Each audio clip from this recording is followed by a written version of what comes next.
And we can just ask, like, what would you like me to do? You tell me. I'm sick of telling you. I'm sick of giving you my Amazon wish list, God, and getting stuff I don't need. What would you like? And then let go of the outcome. Because God doesn't necessarily want something so big. He just wants your love. Isn't that interesting? We've been pushed to think, we got to do bigger. We got to do better. We got to step into big shoes. No, you don't. You got to step into love. That's all God wants. You might have some big offering you want to do. God might want to see your little bitty offering. Om Namo Bhagavate Vasudevaya. Om Namo Bhagavate Vasudevaya. Om Namo Bhagavate Vasudevaya.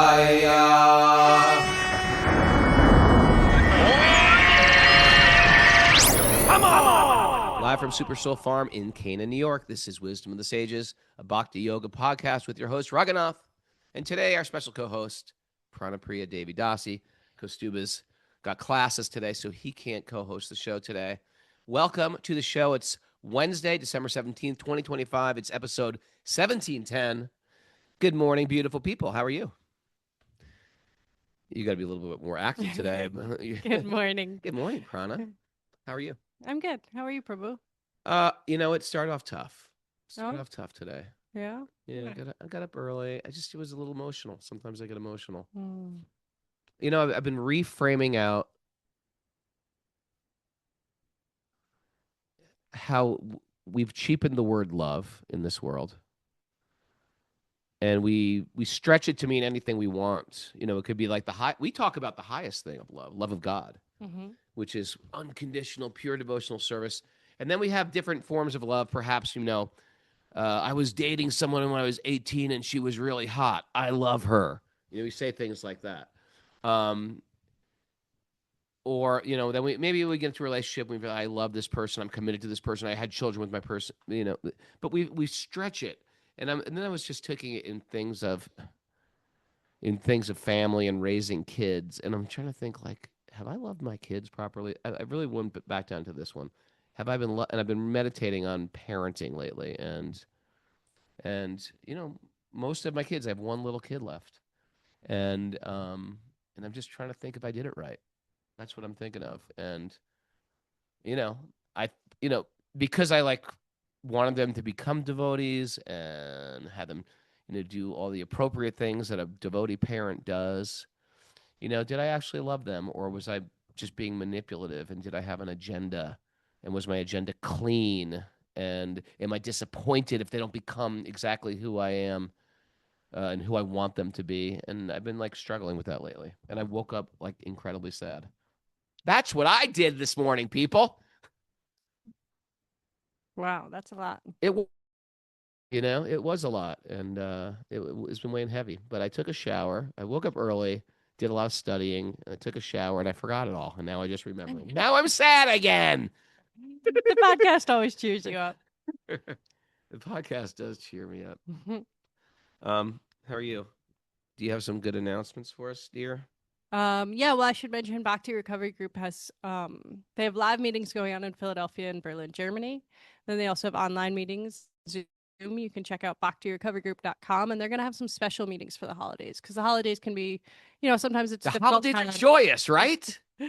They are, and sometimes that also brings some issues up for people, and they need a little extra support, or they're doing great and they just want to check in with their community. So there's some extra holiday meetings going on Christmas. Yeah, let's face it. When you talk about family or father or mother, these are not just neutral words. They are fully charged and sometimes fully confusing. Like, she loved me. She fed me. She bathed me.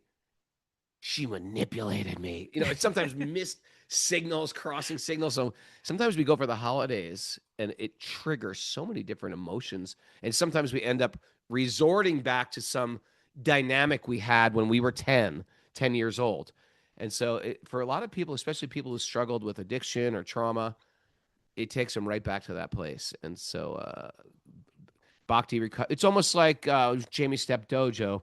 because he does road maintenance. When it's snowing, you can't see him. He's working 24/7 around the clock, plowing streets and highways and salting and sanding.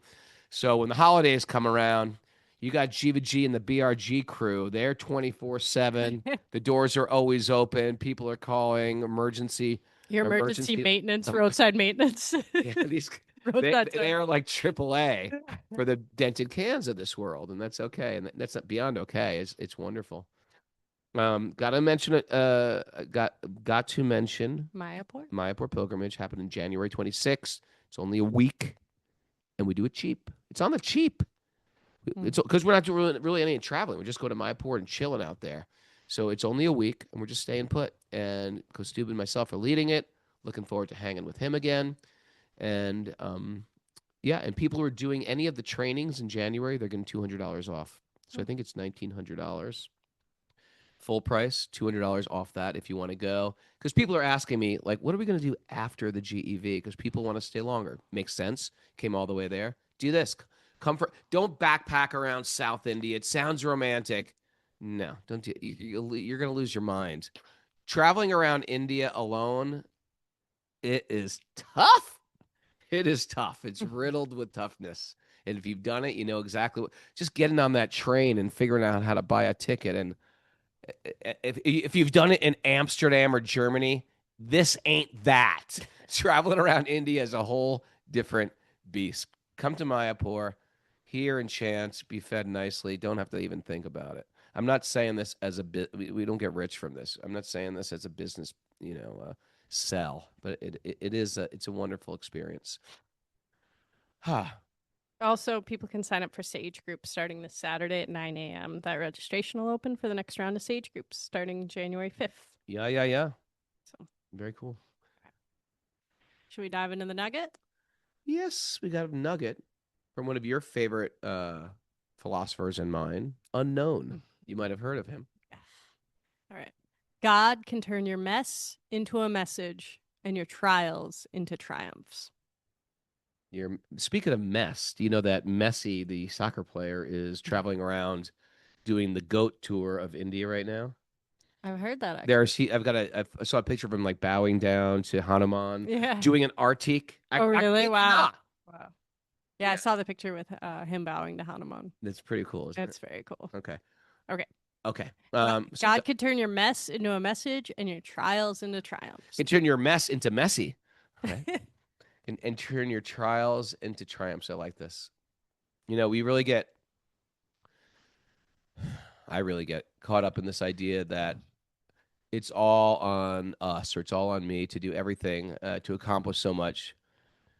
But the truth is it's really God who's behind it all. Like sometimes we think, we're making these big, noble contributions, but we got to ask ourselves, like, are we doing what God wants? Or are we just doing what I want? Am I just being a little selfish? I'm calling, well, this is my offering to God. Like if I buy Pranapriya, like a sandwich grill, right? Here's your Christmas present. I got you a sandwich grill, but it's really just because I want a grilled cheese sandwich, right? That's not really a gesture of love, right? Just because I have material desires doesn't mean it's genuine service, right? So what will it take, for me to hear and to just listen, right? That's what it's going to take. I have to just shut down and shut up. If we actually just like turn down the noise, the distractions, I might hear the whisper of God. Isn't that what meditation is about anyway? It's about like turning off my chaos, turning off the noise, slowing down, sitting in peace, and listening to the whisper of God. And we can just ask, like, what would you like me to do? You tell me. I'm sick of telling you. I'm sick of giving you my Amazon wish list, God, and getting stuff I don't need. What would you like? And then let go of the outcome. Because God doesn't necessarily want something so big. He just wants your love. Isn't that interesting? We've been pushed to think, we got to do bigger. We got to do better. We got to step into big shoes. No, you don't. You got to step into love. That's all God wants. You might have some big offering you want to do. God might want to see your little bitty offering. Just like the squirrel or the ants? I think the story is told different ways. Making the bridge to Lanka with little tiny grains of sand. I thought it was a chipmunk, actually. Chipmunk, squirrel, whatever, with some small animal assisting making that bridge to Lanka. And when they were laughed at by the monkeys, you should be doing more. You think you're helping? God doesn't want more. God wants that intention of love, right? And guess what? If you think, if you have stuff to do, or if you have big issues, turn that over to God. God can do it. Do you know how powerful God is? If you're struggling against something right now in your life, it could be struggling in your family. That's common. You have a family, get ready for a struggle. Generally, it's not as blissful as me and Pranapriya. Woo! It's only blissful because she never complains. She's committed. She's like written a contract. I will never complain. And she takes it dead seriously. But if you have a family, that's hard. It's hard. You used to do everything yourself. Now you have another person for accountability, right? Then you throw a kid in the mix, or 2 kids in the mix, a couple fur babies in the mix. I hate that word, but everybody says it now. I don't have kids. I have a fur baby. I don't like it. That one really bothers you, doesn't it? It does bother me deep down. I don't know why. Speaking of fur baby, last night I went out to turn out the light on the doorstep, and there's a giant possum just sitting there. He didn't even move. I was trying to scare him away with the light switch. He was just like looking at me. I was like, should I bring him some cat food or something? I think he's here because he has a lot of food. Oh, I think maybe I brought the cat food out for the peacock. Yeah. And that's why he's out eating the remnants of it. Okay, I get it. Okay. Anyway, you got a big problem? God's bigger. That's a good way to look at it. You got a big problem? Maybe you're struggling on the holiday season. Right? Somebody wrote me yesterday, nice devotee, lost their job right now. Right in time for the holiday season. I lost my job, lost my work, lost my direction. Guess what? You got a problem? God's bigger. God can help that problem.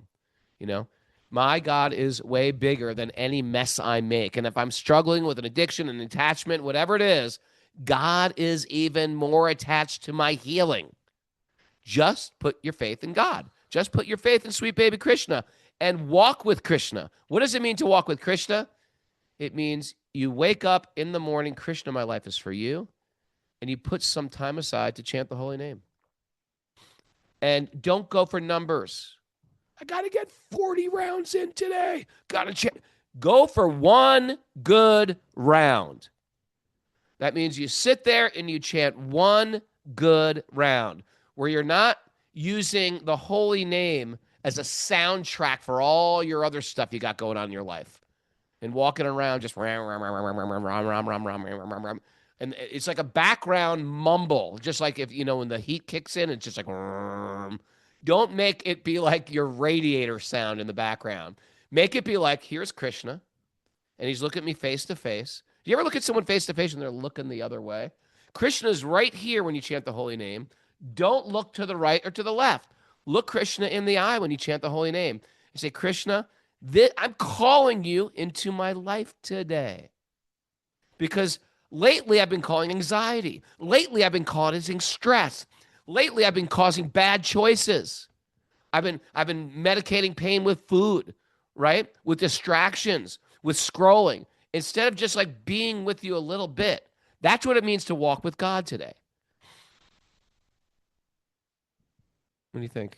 That's great. Probably. Those problems might be blessings in disguise. That's what it usually turns out. You're like, oh, I lost that job because of this. See God's hand behind these so-called sinkholes that we're falling into. Oh, I fell in a sinkhole. There's a jewel. There was a jewel under the ground the whole time. I was complaining about the sinkhole. What do you think? Yeah, you know, I just saw a thing. I should have sent it to you of some hikers a hiker who got stuck in quicksand. Saw that. You never hear about quicksand. right? But You haven't heard about it since according to cartoons, exactly. when we were growing up, problem. it was a big problem. Quicksand. People were falling in quicksand all the time. I thought quicksand would be a much bigger problem in my life. Problem. Quicksands, falling boulders. Yeah, anvils. Anvils falling from the sky. Haven't even seen an anvil in real life, I don't think. I think I saw it at Sturbridge Village. If you've been to Sturbridge Village in Massachusetts, old Sturbridge Village, I saw an anvil, but that's about it. You know what else I saw? Tell me. I saw a guy got arrested recently for having a tiger in his apartment in Harlem. That's definitely illegal. It's illegal. Should we dive into the Bhagavatam? Yes. You want to chant our invocations? Stromboli's here. Good morning, Stromboli. Narayanam namaskritya naram chaiva narottamam devim saraswatim vyasam tato jayam mudirayat. Before reciting the Śrīmad Bhāgavatam, which is a very means of conquest, one should offer respectful obeisances to the Supreme Lord Narayan, unto Narayan Rishi, the supermost human being, unto Mother Saraswati, the goddess of learning, and to Srila Vyasadeva, the author. Nasta prayeshu badreshu nityam bhagavat sevaya bhagavati uttama shloke bhaktir bhavati naistiki. By regular attendance in class in the Bhagavatam and by rendering service to the pure devotees, all that is troublesome to the heart will become eradicated, and loving service to the Supreme Lord, who is praised with transcendental songs, will be established as an irrevocable fact. Om Jnana Timirandasya Jnananjana Salakaya Chakshurunmadatam Yena Tasmaye Shri Gurave Namaha. I was born in the darkness of ignorance, and my teachers are opening my eyes with the torchlight of knowledge. I offer my obeisances at their lotus feet. Well, I will say this. Maybe I was overly worried about quicksand and anvils, and I've really never seen quicksand or an anvil, practically. But what I wasn't worried about were things that are actually real. Like, I wasn't worrying about, human trafficking. That's a real thing. I was never worried about it. That's a real carjacking. I never saw a cartoon where someone said, I never saw someone get carjacked in a cartoon. These are the things I have to start teaching children. You concerned about getting carjacked? Well, it's a real thing. It is a real thing. Especially, where, yes, I do. I get in the car. Everyone listen to this. This is your first lesson today. It's not from the Bhagavatam. It's from Raghu. You get in the car, you lock that door immediately. You lock it. Because people just, whoop, especially when you pump gas, close the door, lock the door. That's all. That is your advice for today. Maybe that's a nugget. You could take that with you, Mara. Pranapriya. I've been wondering how you've been managing to avoid all the carjackings happening locally. Okay. Reading from Śrīmad Bhāgavatam, Canto 10, Chapter 15, Text 20. Okay, we are at Danikasura, the ass demon, the donkey demon. And he represents a type of arrogance, right? And he's protecting. We're going to see what we don't even know what's happening, but the kids are all hanging out. The cowherd boys and Krishna are all hanging out. They're having very sweet, loving relationships. The loving God. Isn't that nice? This is the religion of love. It's where God is your lover. He's your best friend. He's your bestie. He's your adorable child. What a great way to look at God. It's not a threatening, authoritarian way to look at God. I was just talking to Mikey yesterday. I was like, it's like my options growing up was, well, you have the option to love Jesus or you could burn in hell eternally. Which curtain do you choose? It's like, those are our options. There's no third option, just like live a life. No. Either love God and be saved and enjoy whatever you want. Because they made heaven. No one had a clue what heaven was. It was always sort of like, and no one had a good answer. And I had questions. I was like, well, what do you get in heaven? Whatever you want. Like God, like heaven is like Amazon Prime, and you get like gift cards, and you just get whatever you desire. Or what's behind door number 2, which is you burn in hell for how long? Like, do I get it? Like I burn my hand? I touch the stove for a second? Oh, no. You burn. Oh, do you die? No, you stay alive and you just keep burning. Well, why? Because I love you. That's why. What a crazy way to try to understand God. And we're supposed to walk away from that sane with not any trauma. Like that's the God I'm supposed to fall in love with? Krishna's not like that. That's like me getting you in a headlock and putting a gun to your head. Do you love me? Love me. Well, you won't have any option. I'm going to blow your head off or you're going to love me. That's your option today. Okay, I love you. I know, right? It's like, it's like the forced conversions. It's the same type of thing. Anyway, how did I get on that? Oh, because we have the God of love here, little Krishna, the original Cupid. Do you want me to read or you're going to read? You can read. Okay. Pranapriya. Text 20. Once, some of the cowherd boys, Sridham, the very close friend of Balaram and Krishna. Trivia question. Who is Sridham related to? Radharani? Yeah. Radharani's older brother. Yeah. Remember that story? Which one? It was the Radharani's birth. Oh, yeah. Born blind. And Narada Muni came and gave blessings to Sridham and then saw Radharani. Yeah. Yes. Yes. Yes. Okay. Once, some of the cowherd boys, Sridham, the very close friend of Balaram and Krishna, along with Subal, Stoka Krishna, and others, lovingly spoke the following words. One of the cooler names of one of Krishna's friends, right? Stoka Krishna. He's so stoked to be Krishna's friend. The cowherd boys said, "O Balaram, Balaram, mighty armed one, O Krishna, destroyer of the miscreants. Not far from here is a very great forest filled with rows of palm trees. In that Talavan forest, many fruits are falling from the trees, and many are already lying on the ground. But all the fruits are being guarded by the evil Danika. O Balaram, O Krishna, Danika is a most powerful demon and has assumed the form of an ass.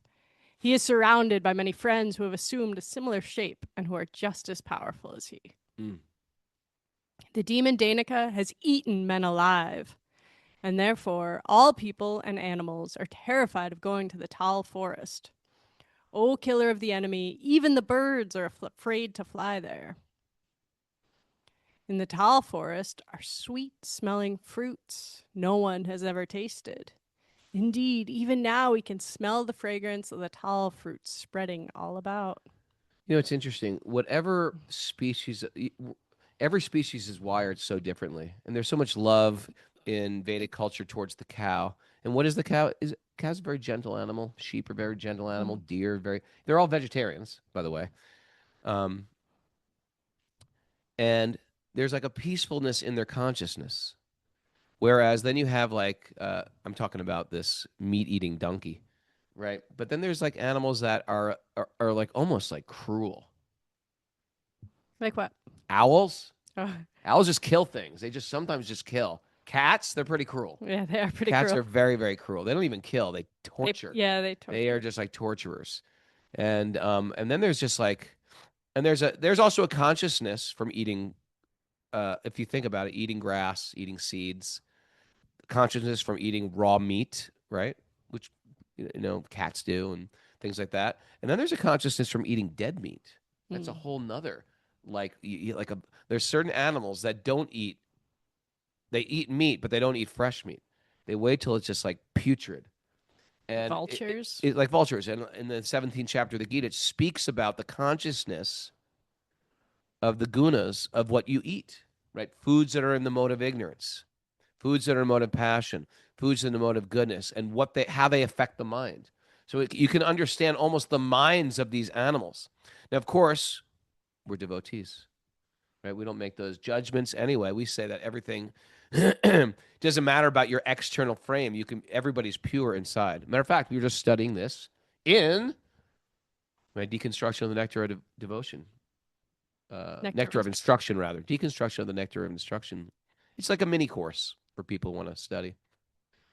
But there's a great verse that says, sometimes a person with a deformed body or a disabled body, or they're born maybe very ugly or hunched over or something like that, we tend to have a judgment against them. You want to pull that up? That's like a verse, Nectar Devotion, verse 8, I think. Verse 8 or verse 7. We tend to make a judgment because we live in a people magazine type of world, don't we? We're like, oh, look at Brad Pitt today. Woo, he's looking better, or Jennifer Aniston. We're sizing everybody up to some type of beauty. And that's why people lose it, because that was their currency. Beauty was their currency. Strength was their currency. Sexiness was their currency. Be careful if that's the currency you're investing in, because it has an expiration date, It's text 6 in Nectar of Instruction. Text 6, okay. Yeah. Being situated in pure Krishna consciousness, a pure devotee does not identify with the body. Such a devotee should not be seen from a materialistic point of view. Indeed, one should overlook a devotee as having body born in a low family, a body with a bad complexion, a deformed body, a diseased body, or an infirm body. According to ordinary vision, such imperfections may seem prominent in the body of even a pure devotee. But despite such seeming defects, the body of a pure devotee cannot be polluted. It is exactly like the water of the Ganges, which sometimes during the rainy season are full of bubbles and foam and mud. The Ganges water do not become polluted. Those who are advanced in spiritual understanding will bathe in the Ganges without considering the condition of the water. Have you ever heard people say like that? You're going to India on pilgrimage. You're like, oh, what are you going to do? Oh, we're going to go to the Ganges. And they're like, the Ganges? That's the most polluted river in the world. Are you crazy? You're going to bathe in the Ganges? And they have this whole, they just go off on the Ganges. And first of all, it's an offense. And second of all, it's like, oh, you don't have any clue, do you? The Ganges, that doesn't mean we shouldn't that doesn't mean we should throw things in the Ganges. And it doesn't mean that Modi shouldn't, please his guru by cleaning up the Ganges like he promised. He'll do it. It does mean the actual fact that the Ganges cannot be polluted, no matter what you put in it, because the Ganges is emanating from the feet of Lord Vishnu. So this verse is teaching us to get off our People magazine, take off our People magazine lenses and put on lenses of a devotee. Now, we say, well, I'm not so judgmental. We can't help it. We're just wired to be judgmental. If a person's very beautiful, they get a pass on so many things, beautiful people. Don't kid yourself. They get a pass. And the fact is, or if a person's very famous, they get a pass. Sometimes a cop will pull up to a famous guy and like, hey, listen, sir, oh, it's you. And they just get a pass. I've had it happen in my puny life. In my puny famous life, where I'm not that famous but sort of famous, I called a Hertz Rent-A-Car once, the 1-800 number, and I rented a car for Los Angeles, and it was 1-800 number. The guy was like, okay, Raymond Capo, right here. I've got you this SUV, blah, blah, blah. And he goes, Raymond Capo, that's very interesting because there's a famous person with the name Raymond Capo. And I was like, really? I wasn't playing dumb. I was just dumb because I don't have to play that. I was like, really? And there's another Raymond Capo that's sort of famous. I was like, I've never known of another famous Raymond Capo. And he goes, oh, yeah, you probably wouldn't hear of him because it was a type of music that was sort of underground. And then it sort of clicked. I was like, oh, Ray Capo? He goes, yeah. Have you heard of him? He was in a band like Shelter and Youth of Today. I was like, yeah, that's me. I'm Ray Capo. And he goes, excuse me? I was like, I'm Ray Capo. I'm that guy. I sang in that band. I was like, I was in Better Than 1,000. I put out this record. And he goes, hold on a second.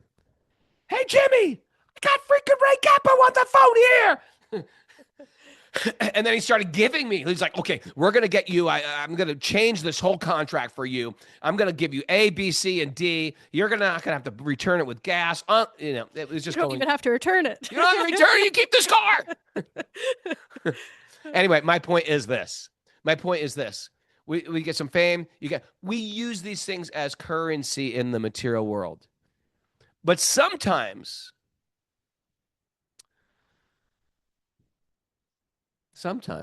even the opposite is true. If a person's got some deformity, some handicap, some whatever, missing an eye, a scar on their face, whatever it is, something that they're born with,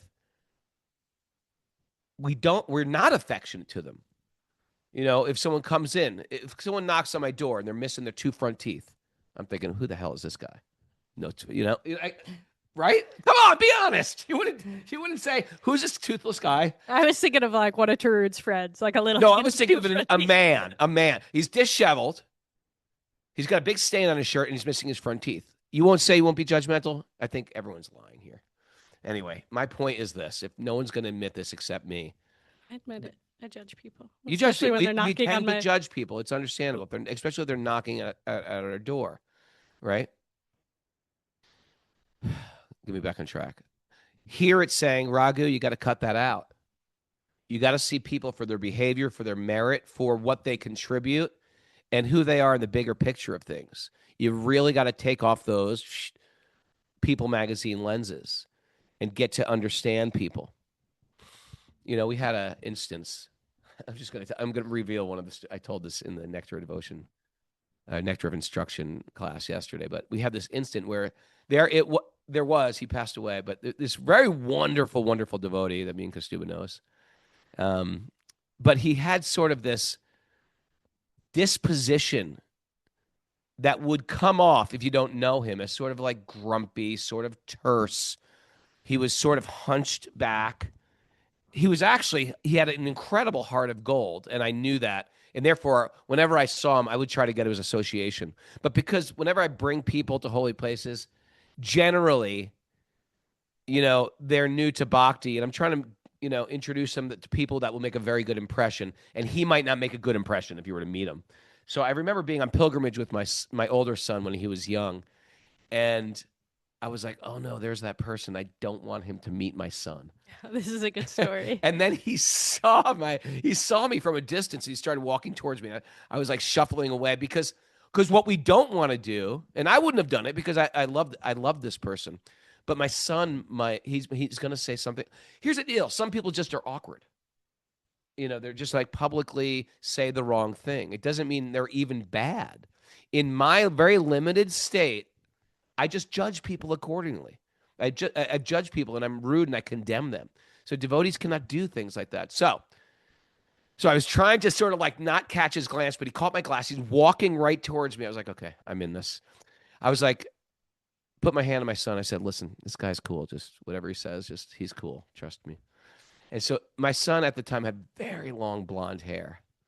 My son that day made a commitment.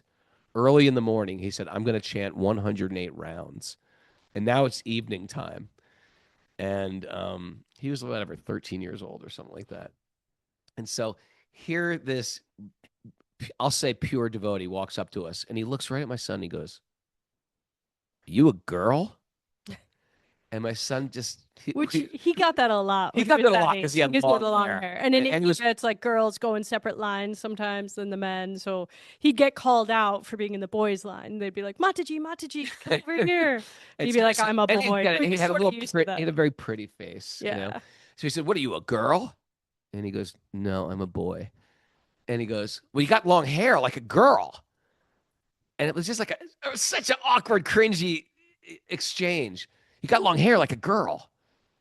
And he goes, yeah. And he just continued, my son just continued chanting, feeling really, I thought he might cry. But I think he was hardened because everybody said that to him on that trip. And then he said, you chant japa? But the way he said it, it was like an attack.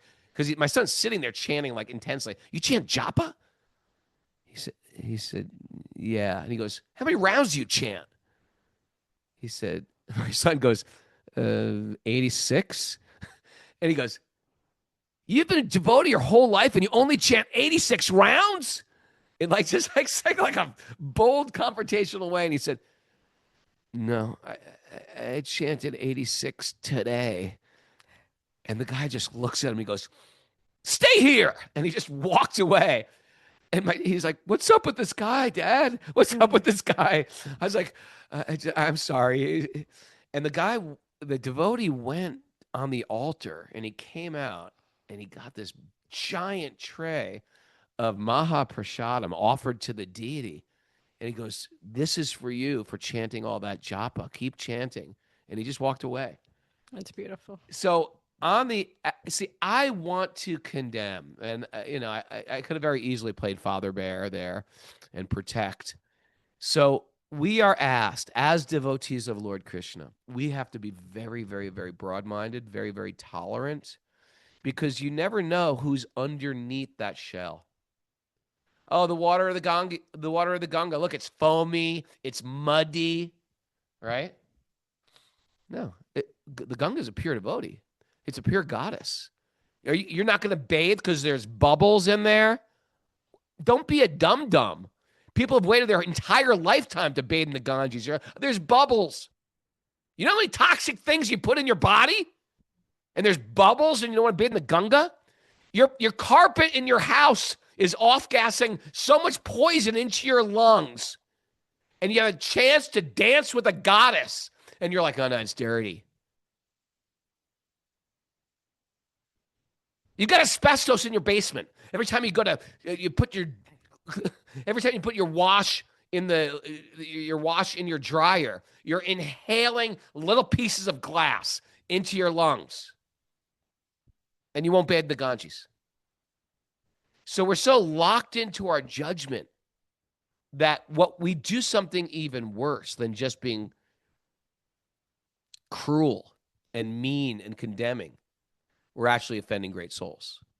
So Nectar of Instruction, as well as the Bhagavatam here, is teaching us when you're walking in sacred circles, you got to be on your A game. You got to be on your A game, people. When you go to holy places on pilgrimage, that's why I never recommend people just going to Vrindavan. Hey, I'm just going to go to Vrindavan. When I hear people say, oh, yeah, I heard you had a pilgrimage, I'm just going to go to Vrindavan. Maybe I'll see you there. I always go, oh, no. Oh. And I'm not trying to sell my pilgrimage, by the way. It's just like when you go to the Dham, you got to go with a person who can not just be a tour guide. They have to give you the mood of how to behave, how to think, what to do in these places. Because your consciousness and your focus and your perspective is what's going to give you an experience. We have to know how to behave in front of Mother Ganga. Or else you're just like, yeah, it was pretty cool. Just, swimming laps around Radhakund. No. Let's swim laps around Radhakund, dum-dum.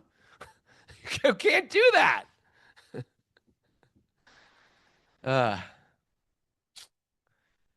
Where are we? All right, should we get back to the Taliban forest? Yeah, it was a little bit of a squirrel, but it was It was good. I'm fired up on Nectar of Instruction right now. Yeah. If you didn't get on my WhatsApp thread, Ray Raghunath Capo.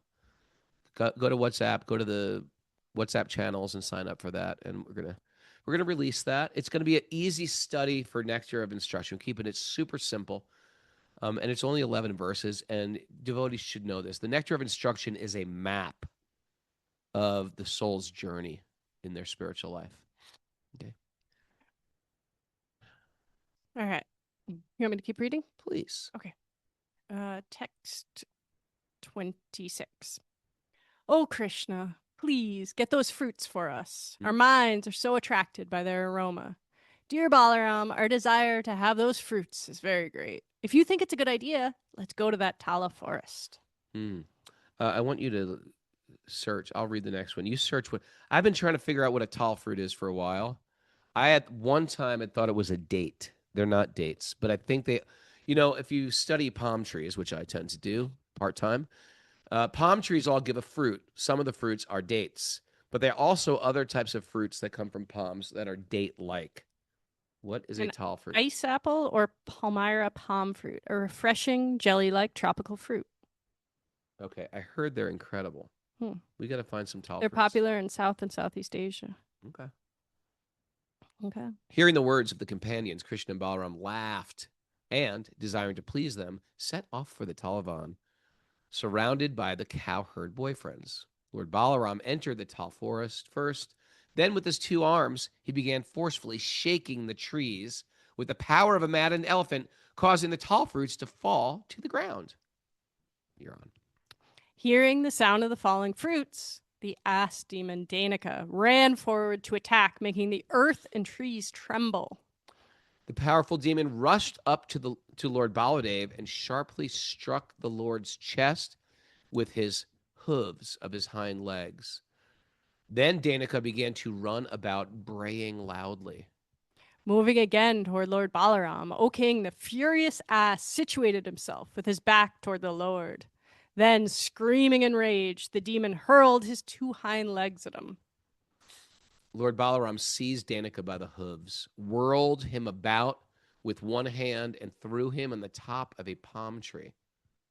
The violent wheeling motion killed him. It's just like you whip something so long, it's just like dead. Lord Balaram threw the dead body of Danikasura into the tallest palm tree in the forest, and when the dead demon landed in the treetop, the tree began shaking. The great palm tree, causing a tree by its side also to shake, broke under the weight of the demon. Okay, it was a big demon. The neighboring tree caused yet another tree to shake, and this one struck yet another tree, which also began shaking. In this way, many trees in the forest shook and broke. Because of Lord Balaram's pastime of throwing the body of the ass demon into the top of the tallest palm tree, all the trees began shaking and striking against one another as if blown about by powerful winds.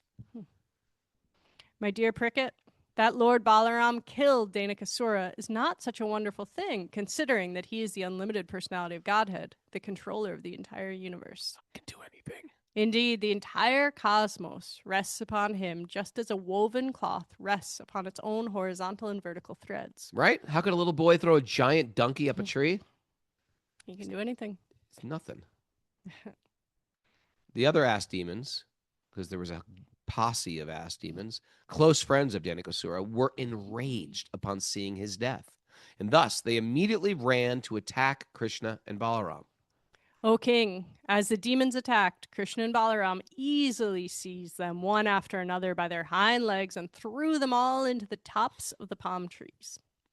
What a vision, right? Yeah. The earth then appeared beautifully covered with heaps of fruits and with the dead bodies of demons, which were entangled in the broken tops of the palm trees. Indeed, the earth shone like the sky, decorated with clouds. I would think it would be hard to eat after seeing all these dead donkeys in the trees. That's what I was thinking. You know, like, you're really going to eat now, Krishna? But Yeah. whatever. Okay. Hearing of this magnificent feat of the 2 brothers, the demigods and other elevated living beings rained down flowers and offered music and prayers and glorification. I think I just judged Krishna. That can't be a good thing. I'm That's not sorry, good. Krishna. That's I didn't not mean good. it. I just try to put my perspective on your perspective, and that was wrong. I'm sorry. People now felt free to return to the forest where Danika had been killed, and without fear, they ate the fruits of the palm trees. Also, the cows could now graze freely upon the grass there. Then lotus-eyed Lord Sri Krishna, whose glories are most pious to hear and chant, returned home to Braj with his elder brother Balaram. Along the way, the cowherd boys, his faithful followers, chanted his glories. Now you might be asking, well, who the hell was this donkey?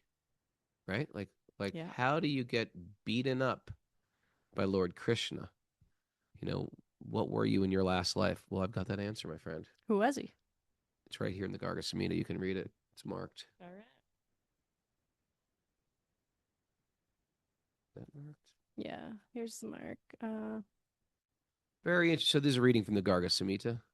Okay. Srinarda said he was the powerful son of King Bali, who was the son of Virochana. Right. So we know who Bali is. That's the one who Vamanadev. He offered Vamanadev. Yeah, Vamanadev tricked him. He offered him 3 steps of land. So he's the son of Bali. Okay.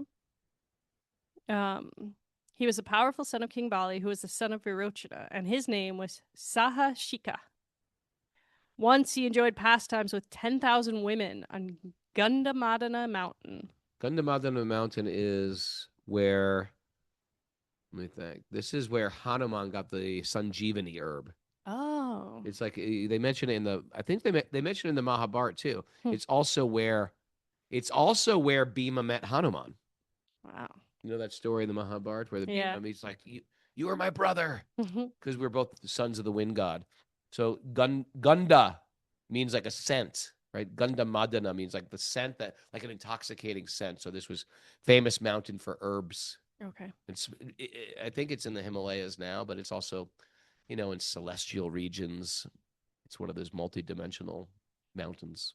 Okay, so he was enjoying pastimes with 10,000 women there. And the sounds in that forest of the many musical instruments and ankle bells broke the trance of Durvas Muni. Okay, so some sexual escapades are happening with many, many ladies and this, son of a king, right? The son of a king or the son of a wealthy person. And he's like just enjoying himself. But he did it in a holy place. And continue on. So it broke the trance of Durvas Muni, who in a cave nearby was meditating on Lord Krishna. Okay, so here we go. You don't want to upset Durvas Muni. Now, Durvas Muni has an temper. He's a temper. I was going to say anger issues, but I didn't want to get Durvas Muni mad at me. But he's just known. Don't get mad at me, Durvas. You're known for that. You're easily angered and easily pleased. Got to mention that too. But a sage's curse is always a blessing. The sage's curse is always blessed. He's trying to meditate, and there's like an orgy going on out there, and he's disturbed. That's reasonable. Mm-hmm. That's reasonable, Durvas. We're not condemning. I'm not condemning anybody.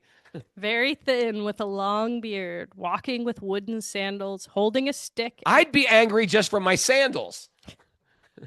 Just from those wooden sandals. It's not like it's not like they're the Vans Cush. Holding a stick and glowing with flames of anger, Durvas, whose curse makes the universe tremble, left his cave and spoke to Sahashika. Durvas Muni said, "Fool, ass-like person, rise, become an ass. O demon, after 400,000 years in the transcendental circle of Mathura, in the sacred forest of Talavan, you will attain liberation by Lord Balaram's hand." Okay, so that is, you got to do some time. Srinath. You screwed up, right? Isn't that what our karma is? Sometimes we see people and they just have a very fortunate life, right? And then sometimes we see people and they have such an unfortunate life. It's like one thing after another. And in the world of karma, in the world of your astrological chart, it's just like, this poor guy, what a life. He's got to do something to counteract his malefic planets. That's the world of karma. We just get dealt stuff. But what's going on is we're doing some time. The problem is we don't recognize we're doing time. We just think, oh, I got hard luck. I got a bad deal. The judge was too strict with me in my case. The warden, these cops are too bad. We got to defund these cops. They're too over the top. I didn't do anything wrong. In a world of irresponsibility, everybody else is to blame. But in the world of responsibility, I take full responsibility for what I got. I never chant the mantra, why me? That's unfair. That's the world of reactive behavior.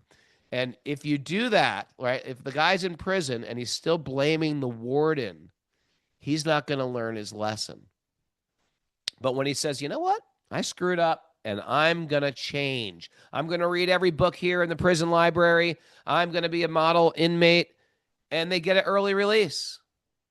This is called, resurrecting your spiritual life. In our case, we got some karma, and we're dealing with it the appropriate way. We're trying to see this is Krishna's mercy. I'm not trying to get away from my bad karma. I'm trying to accept like Krishna's doing this. That doesn't mean I'm not compassionate if you're going through hell and he's going through hell. I am compassionate because that's part of what devotees do. But when I'm going through hell, I have to be introspective. By the way, it's easier said than done.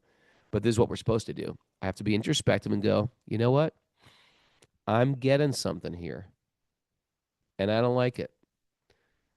But it's not random. It's part of some beautiful tapestry that I can't understand from my vantage point.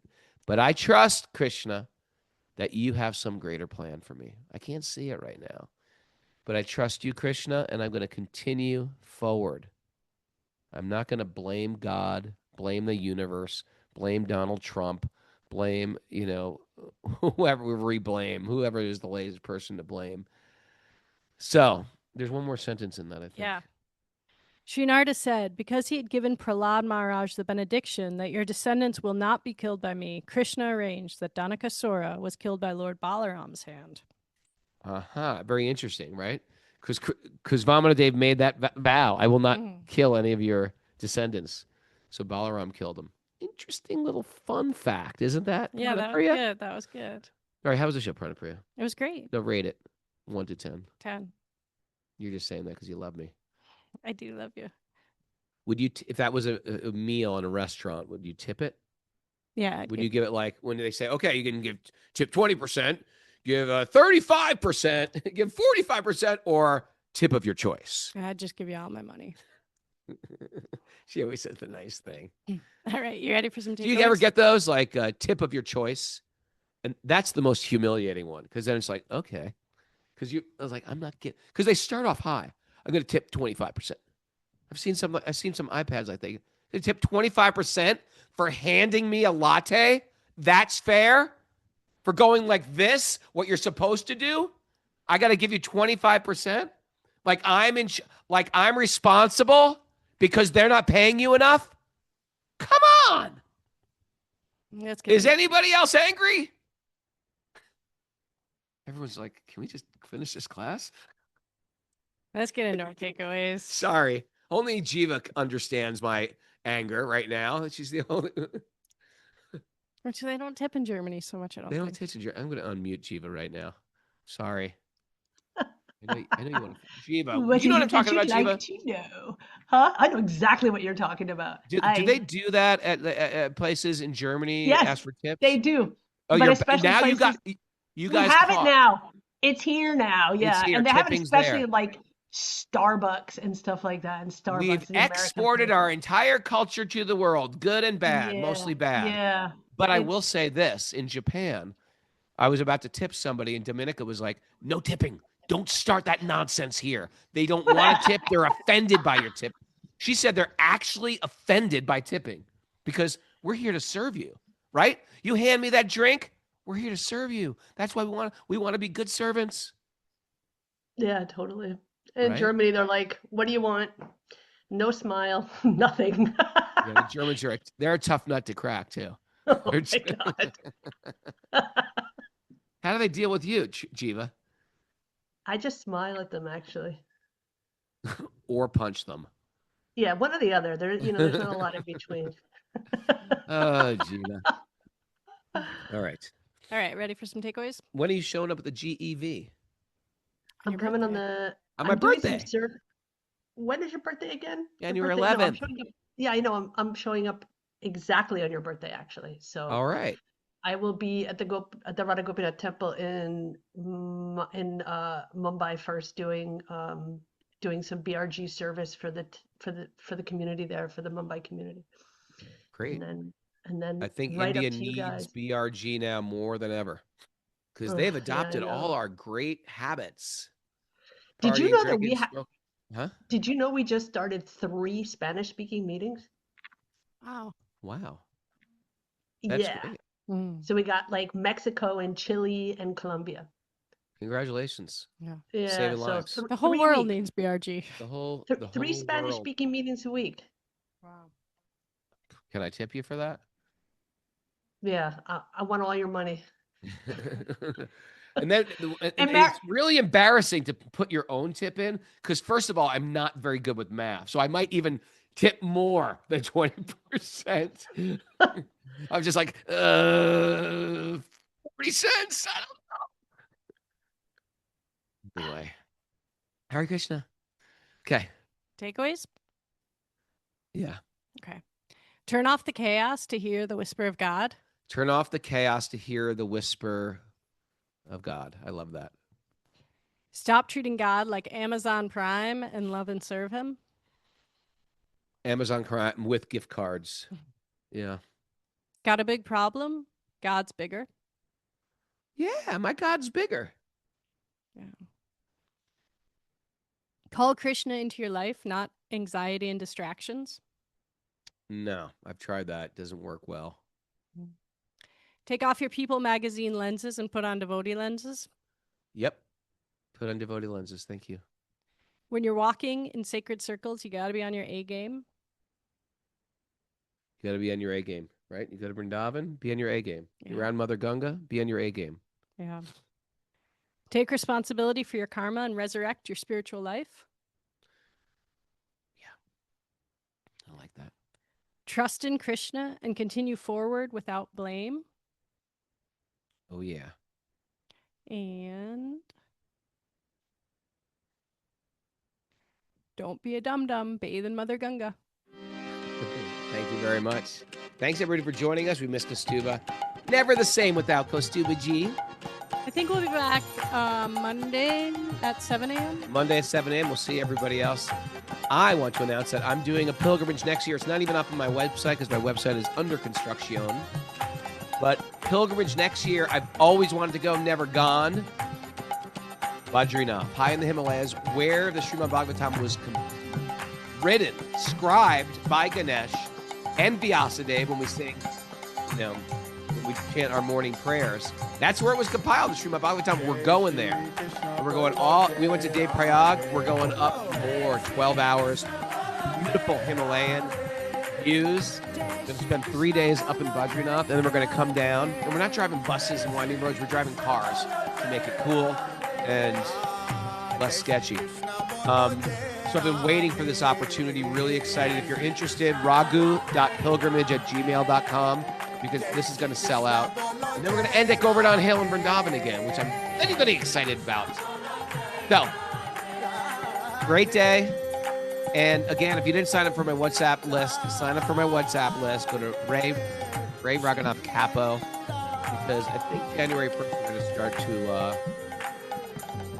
really depends on my website thing, but we are going to launch our Nectar Devotion study. It's a book everybody should have under their belt, but I will say I've read it a million times. When you practice teaching something, you learn it in a different way, so I'm really excited about it.